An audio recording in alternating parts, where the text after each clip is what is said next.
एक तरफ लोकतंत्र के महापर्व में वोटों की आहुति दी जा रही थी, तो दूसरी तरफ बीजेपी और समाजवादी सूरमाओं में जुबानी जंग छिड़ी थी। सपा की ओर से कमान खुद अखिलेश यादव ने संभाली और प्रशासन पर बीजेपी के समर्थन में वोट डलवाने का आरोप लगाया। पीछे चाचा रामगोपाल यादव भी नहीं रहे, उन्होंने भी मंत्री जयवीर सिंह पर वोटिंग में गड़बड़ी का गंभीर आरोप लगा दिया। भाजपा को प्रशासन को निष्पक्ष काम करने के लिए मौका देना चाहिए। भाजपा के लोग ये तय करते हैं कि सेंट्रल फोर्स किस गांव में जाएगी। सेंट्रल फोर्स को गांव कैसे पता या कार्यकर्ता का नाम कैसे पता? लोकल पुलिस प्रशासन मिलकर के चिन्हित करते हैं और उसके बाद सेंट्रल फोर्स को वहां भेजते हैं। मैनपुरी विधानसभा क्षेत्र में, क्योंकि वहाँ के जो विधायक हैं वो उत्तर प्रदेश। क्या आप मुद्रा लोन के लिए दर्जनों बैंक जाकर थक चुके हैं? आसानी से 10 लाख मुद्रा लोन कैसे प्राप्त करें सीखना है तो फ्रीडम ऐप को अभी डाउनलोड करें। देश के माननीय मंत्री भी हैं, कैबिनेट मिनिस्टर हैं, यहीं डेरा डाले हुए हैं और अधिकारी उनके जो है बिल्कुल चपरासी की तरह कुछ तो काम कर रहे हैं। बड़े अधिकारी न भी हों लेकिन नीचे वाले भी कर रहे हैं, इसीलिए तो सुन नहीं रहे, वरना ड्यूटी में परिवर्तन क्यों करते? आरोप गंभीर थे तो बीजेपी की तरफ से पलटवार होने में देर नहीं लगी।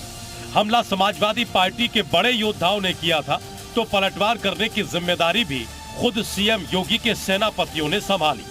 डिप्टी सीएम ब्रजेश पाठक और केशव मौर्य ने मिलकर सपा के आरोपों का जवाब दिया। रामपुर, मैनपुरी और खतौली तीनों जगह प्रचंड बहुमत से जीत रही है। कार्यकर्ताओं में, जनता में भारी उत्साह। डरे क्यों हुए हैं? वो इसी बार हार के कारण डरे हुए हैं कि भारतीय जनता पार्टी फर्जी आरोप लगा रही है, हार के डर से आरोप लगा रही है। निष्पक्ष चुनाव हो रहा है, जहां कहीं गड़बड़ है वहां समाजवादी पार्टी के गुंडे कर रहे हैं, बूथ कब्जा करने वाले कर रहे हैं और सैफई परिवार के इशारे पर कर रहे हैं। 2024 लोकसभा चुनाव नजदीक है, लिहाजा बीजेपी और समाजवादी पार्टी दोनों ही जानती हैं कि इस उपचुनाव में हार और जीत के मायने क्या हैं। इसलिए दोनों ही पार्टियां कोई कसर नहीं छोड़ना चाहती, फिर भले ही उसके लिए कितने ही सियासी तीर क्यों न चलाने पड़े। ब्यूरो रिपोर्ट, जी मीडिया।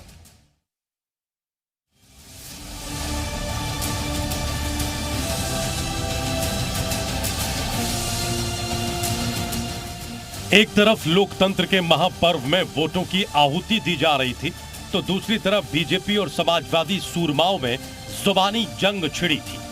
सपा की ओर से कमान खुद अखिलेश यादव ने संभाली और प्रशासन पर बीजेपी के समर्थन में वोट डलवाने का आरोप लगाया। पीछे चाचा रामगोपाल यादव भी नहीं रहे, उन्होंने भी मंत्री जयवीर सिंह पर वोटिंग में गड़बड़ी का गंभीर आरोप लगा दिया।